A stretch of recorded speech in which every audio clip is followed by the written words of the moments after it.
Hello there. In this video, I'm going to talk about CI/CD, particularly on how to achieve CI/CD with WSO2 Enterprise Integrator. First,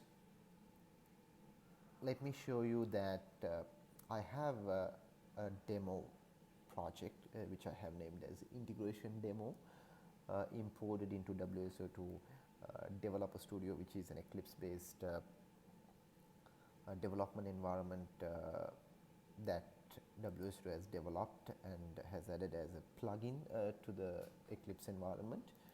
And I have this project which has some enterprise integrator artifacts such as APIs, endpoints and proxy services and so on.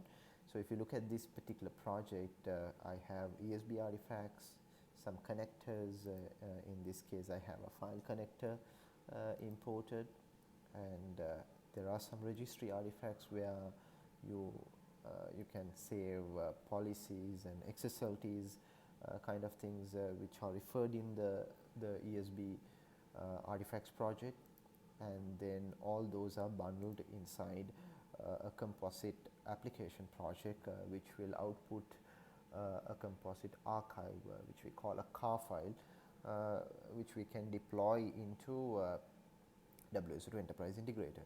So basically I have the same project in Git which is my source code repository, and if you can see you see the same structure of the project that I have in the Developer Studio. So when it comes to developing an enterprise integration ESB project, so we will start off with a project type called the multi-module project. So if you look into the dashboard, you will see a multi-module, Maven multi-module project as a project type under which you can create different other project types like the composite application project and the ESB solutions project and so on. So this tutorial is not about creating those artifacts and show how to create those artifacts, but rather it is a tutorial about CI/CD tooling. So let's imagine a scenario where we need to do a change to one of the logics that we have, maybe an orchestration logic or something that we have in this ESB project. And what would you normally do? And if you don't have a project imported, what you would normally go about doing is, like, you will clone your Git repository, or for that matter any other source code repository that you are maintaining, and then you will have a local copy of it, and then we'll import that to a Developer Studio project. And then, say for example, you want to make a change for this particular API, which is easy transform XSLT, and do some work there. And once you finish making the change, you know what the change is, and then you make it, then you will save that thing, and then the next step would be to build this particular project and get the car file which will be inside the target directory of the composite application project type, and then deploy this particular car file in the WSO2 Enterprise Integrator. So there are a couple of ways that you can deploy the car file. So one way is, of course, like once you log in, you can go to list carbon applications to see what are the available applications. Currently I already have it, and if you're doing it manually, you would choose add and then choose the car file and then click upload. It will be uploaded. Otherwise, so let me first delete this particular carbon application, and once I delete it, it will be deleted. And once you go, this is the running ESB instance, and you should be able to see that the car file is getting undeployed. All the artifacts that you have in that particular application project gets undeployed. So So then once you go refresh the Carbon application, you shouldn't see that thing, as well as like if you go see the APIs, you shouldn't see anything related to that particular car file. So these are the artifacts that I have added, which is not part of the original car file. So that's one way of uploading. Now if I just go about clicking add Carbon applications and browse it in my file system and upload it, that's going to work, but that's a manual work. Another manual work that you can do is basically on this particular, if I just go, this is the place where I have my Enterprise Integrator version running. So if I just go to the root level directory, you see something like this, and then you go to repository, deployment server, and there is a directory called Carbon apps. This is the deployment directory. So here you find all the car files that you have uploaded as the super tenant, and once you upload it from the UI, that car file ends up here. So another way to deploy the car file is just directly dropping your .car file directly at this particular location. So which is another way of doing the deployment. Once again, if you are doing that one manually, that's again a manual task, like it's not automatic. So one way to get around with this issue is like every time you build it, you get the car file and you will have to drop it manually. That's not scalable, and that's going to be a mundane task that you will have to keep repeating every time that you make a change. So one way to get away or get around this particular issue is like to get the advantage of your build system itself. Now I have say for example a project directory called integration demo, which is where I have my artifacts listed. So for me to quickly build this, I can use for example maven clean deploy, rather not deploy, so I have to just go about maven clean install, and then I have to provide some of the parameters that we have, which is like for example, if you have multiple environments and you want to change this particular value that is referred in your ESB application from environment to environment, you don't want to go hard code that value in the code itself, in the configuration itself, so that every time that you want to deploy it into a specific environment, you go change the code. That's not a good practice either.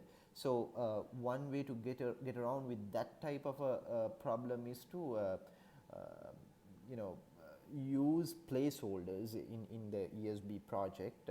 So in my case, I have a placeholder in the POM file. If I just open, so I'll just make this a copy so that I can use that again. If I open the POM file, which is not this one, inside the integration ESB artifacts POM file, you can see something like this. So I'm using a plugin called the Maven Replacer plugin, in which you can give replacement types like microservice host port, and the value that I'm expecting it to be is the value that I'm passing in the parameter when I build it, so which is microservice host port, and similarly account details host port, and account details host port is the token which I'm referring in the code itself. Now if I go here in the code, under the endpoint section, I'm just gonna open up this, and account details host port. So this value that I'm gonna that maven replace a plugin is going to replace this particular value from the value that I'm going to pass in the build time. Okay, so if I just go this, so microservice hotspot, it's going to get replaced with account details hotspot. So that's exactly what's going to happen when I build it. But in my source itself, that is parameterized. But in the built artifact that ends up in the car file, that will be replaced. So this is useful because you want to maintain your application or the ESB artifacts as generic as possible for different environments for it to be worked with. So once I build it, so this is how I typically build that. So you can either do it in command line, or you can also do it in the Eclipse environment itself. So whichever way that is comfortable to you, you can do that. And once you do this build, the next step is to deploy this artifact. So typically what you can do is there is another command that you can use to deploy, which is in my case I can use maven clean deploy from within the composite application project. So once this is built, let's run it in there. Now currently I don't have that particular application in this because I deleted from the UI, and that's not there. And let me go into integration ESB composite application project and then run this. So to run this, actually what facilitates this is in the POM file there is a maven deployer plugin, so which will make sure that it will post this particular Carbon application to the endpoint that I have specified here. So I'm using the supertenant admin, and I have given the URL of the ESB. So in which in my case it is running with port offset of 2. ESB's default port is 9443. Because of port offset 2, the port becomes 9445. So I have given that value there, and a value where I have my JKS files, because it will be using the HTTPS to do the post with this deployer plugin. And in case if you want to deploy it into a particular tenant, let's say if you have a tenant called storekeeper.com, and in that case, like, you will be commenting this line and uncommenting this line, of course changing the port, and then using this /t/ your tenant name, and the username would become the tenant admin's username, and the password would become that particular admin's password. So then it will make sure that the tenant will get the Carbon application file instead of the supertenant. So now because of that particular POM file, I can use this maven deploy command. So when I run this thing, it should be able to deploy our Carbon application inside this. So let's see, it's getting deployed, and it should take a few seconds. There you go. So you find the Carbon application getting deployed. So this is deploying the Carbon application locally. And so just to do a quick test on that, so I have a microservice running, which is a simple microservice that has, say, a get symbol method. So if I have IBM, I'm just taking some information of IBM, and let's say I'm adding Amazon, and I'm requesting Amazon, and it's not there. So I can add some details about Amazon.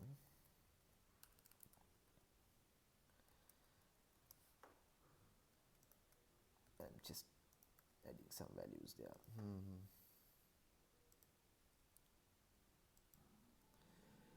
Okay, so I have added that, and you get a 200. Okay, so I'm just directly calling the backend service, microservice. So now if I just go about that, doing that, I get the response.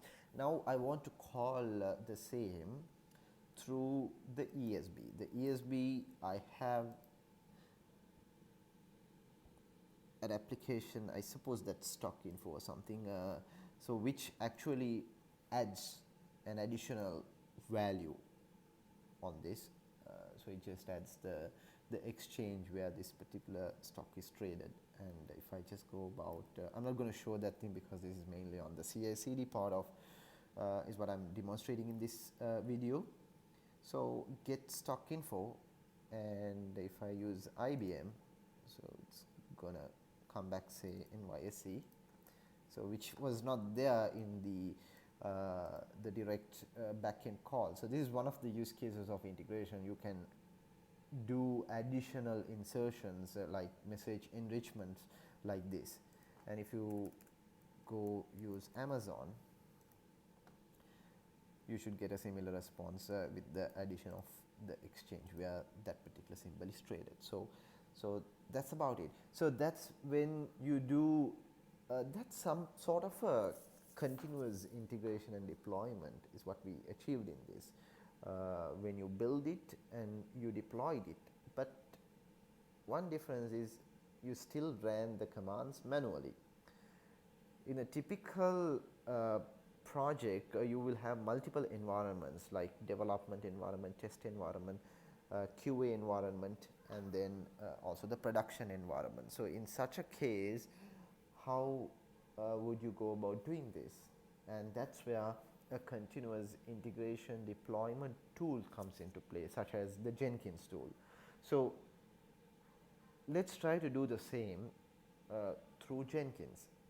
So I have Jenkins running locally, and which runs on port 8088, and let me log in to Jenkins using my credentials, and I have Jenkins running. So if I just go to home page, so when it comes to a deployment of this sort, you probably need a set of plugins, just like what we had in Maven. You need to have a set of plugins in Jenkins as well. So if you go to manage Jenkins, and under the manage plugins, you will have to install the necessary plugins that's needed. So in my case, I need Git because Jenkins is going to fetch the repository from Git, and then I also need things like let's find out a few others as well. I need SSH. If you are actually like sending or copying the artifact to a remote location, you need to have SSH, and in that case you have to configure the SSH credentials that you have for that particular environment. Say for example, your test environment is somewhere remote, and then you have SSH access to that. Then when you do it manually, what you would do is like you build it locally, build your car file locally, and then you SSH and SCP your car file to that particular environment and copy into the relevant directory. So you can achieve the same with Jenkins using SSH plugins that it ships with. It also has some other plugins to do local copies like file copy, which is and it also, for example, the copy artifact plugin allows that file copy feature, and it also has some shell scripting capability if you're running Jenkins in a Linux Unix kind of an environment. You can do that sort of shell scripting as well. So let's go find out about the integration demo. So say for example, like if you don't have any of this, you will be starting with new item and then giving it a name, and because my repository is a Maven project, you will go about clicking this. Just let's say if I just use that, and then okay, so test 1 2 3 or something, and if I just click that, you will get to this particular page.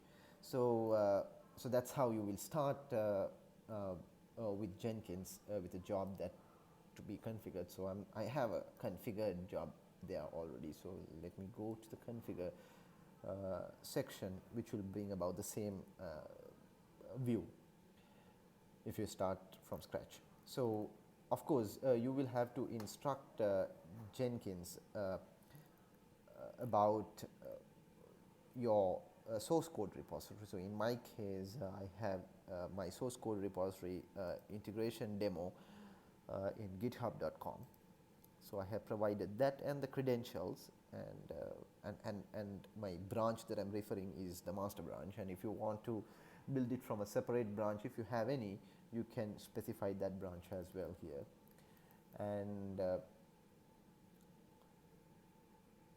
And few other things like in the pre-step environment, so which is in this particular section, the pre-step environment, I'm saying my root is the POM, and I'm giving a goals with other options like clean install, which is the Maven clean install, because I selected a Maven project, right?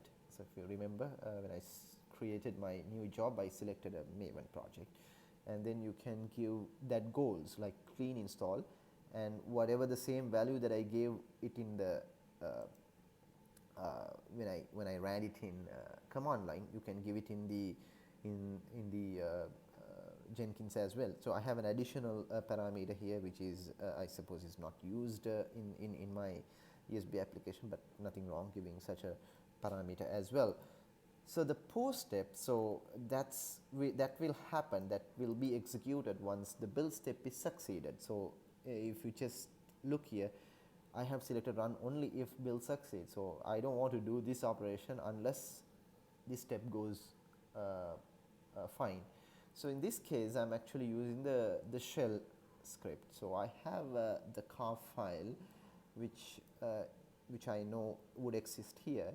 I'll just, and then checking if the car file exists, and if the car file exists, I'm removing that particular car file, and then I use the copy artifacts from another project. So in this case, I'm using the same project, and I'm selecting the car file, and then telling that I want my car file to be deployed in this particular step. And when that is done, my job is completed. And if you had been noticing, I could have done this one in the shell script itself, like if I just deleted this and then use the usual copy command in the shell, and then copied this particular file to the directory, even that would have worked. So I just wanted to highlight the copy artifacts file from another project, so which is what I did in this particular case. So let's go delete my Carbon application here. So let me delete that, and that should show that the files are getting undeployed. And once we are done with that, we can run the Jenkins job, which will do the automatic work. So that's basically continuous integration, continuous deployment. So let's run it in Jenkins. So integration demo. So I can do build, and of course in Jenkins you can also configure the build script to be run at specific intervals as well, and so you can issue a cron expression to schedule your build jobs to be run. So in case if you at times that makes sense, like you do all the commits and then you do the deployment at a specific time,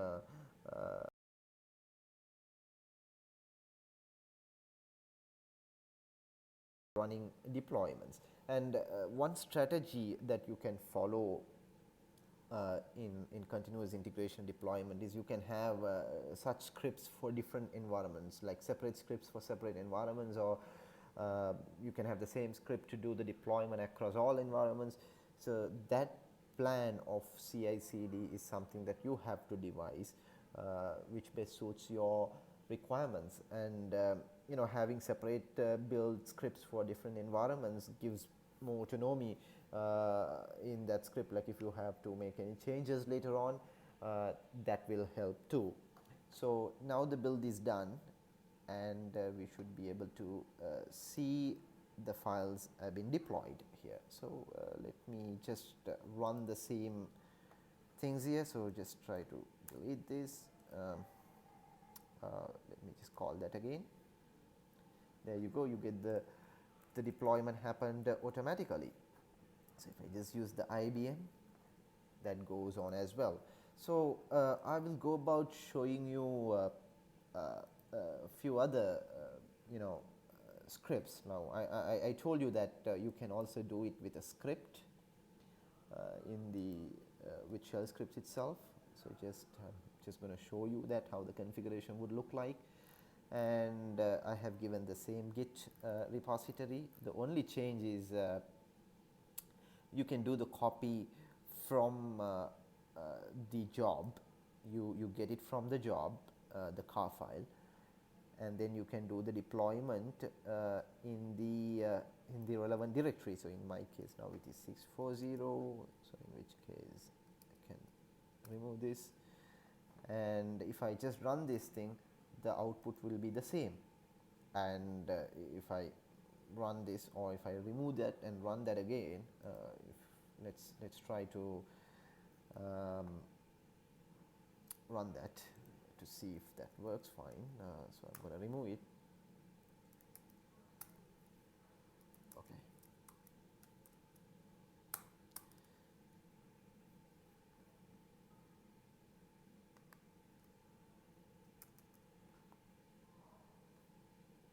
So it should get undeployed. Yeah, I think it's undeployed. So hoping my configuration is right. So I'm going to build this. So basically in this case I'm not using the copy artifact plugin, but rather using the scripting feature that comes in the Jenkins itself. So that's another way of doing it. So in the meantime, let me go show you quickly the SSH thing. So this will be useful when you have say you want to do the deployment to a remote directory, and so I'll just show you the configurations, how things change. So you provide the same settings there, and you do the build process is the same, but in this case, as a post step, I can provide my SSH server details. I think you can do the configuration when you go to Jenkins, manage Jenkins,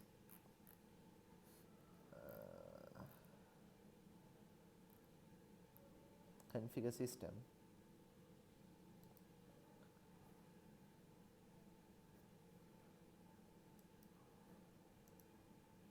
It's taking a little while. And in this section you will find a section for SSH, publish over SSH. You provide your passphrase, and you provide your SSH server details, server name and the username, and the remote directory. So in my case I have given the remote directory, and given that you have the permission to copy files to that particular directory. So in fact in my case it's gonna, I have to change this, might fail in my case. Well, so once that is done, I think the deployment has taken place now when I ran the previous command. So I get the same result. So just showing you the SSH configuration. So if I go to configure SSH, in this case I have given my SSH server details, and where the source file is from. In my case, that is inside the composite application target and my car file. And the remove the prefix, it's because of some of the, like when it tries to copy, it tries to copy with this particular file name itself, like the entire file name. So you can do that removal to, and this is where I want to do the copy, and that will do the copy process successfully, and that's about copying it to a remote directory. And if you know that WSO2 Enterprise Integration also has an integration cloud scenario, in that case you can do the deployment in a little bit of a different way. The way that you publish your car files is different. So this configuration up to here is still the same, but of course in this case now my microservice is running in cloud, so I have to provide the necessary microservice detail, and of course my account microservice is also running in the cloud, and I should provide that. So in this case I'm actually using the shell script itself to do the entire processing. First of all, you will have to log into the integration cloud, so in which case I'm using curl to do a post request, point user login, it's an AJAX request, and then provide action login with username and password, and once you do that thing, it will do the login process, and then I'm just checking the application status code if that is 200. Rather, in this case particularly, what I'm checking is whether just checking whether that particular application exists, and if the application exists, next thing that I'm doing is actually taking the hash code or the hash ID of the particular application. Each application in the integration cloud has a hash ID, and after taking the hash ID, so what we are doing next is deleting that particular application integration project with this particular endpoint, and then integration demo, and application type, and upload file name is integration app car file, which Jenkins know about, and we also tell where the file is located, and that's in the workspace, and we give that particular file. Applications will be in the will be deployed in the integration cloud. So this is about a short description about our CI/CD facility of how WSO2 Enterprise Integrator can work together with tools like Jenkins, and if you have a different CI/CD tool, you will be doing a similar step, but of course according to that particular tool. So you might be interested in continuous integration, continuous deployment, also have this continuous testing thing involved. So in our case we did it manually, but once you have a collection of these type of postman collection with requests, if you have that collection, you can use tools like Newman to execute it in the command line, so which can also be integrated with Jenkins. So the plan that you have to devise for your project is should be compatible with your project type, and that should be planned by yourself, and how that effectively help you in doing continuous integration and deployment. Well, that's about it for today. I hope this video had given you some kind of a understanding of how CI/CD works with WSO2 Enterprise Integrator. All the best, and hope you got something, and thank you for watching this video.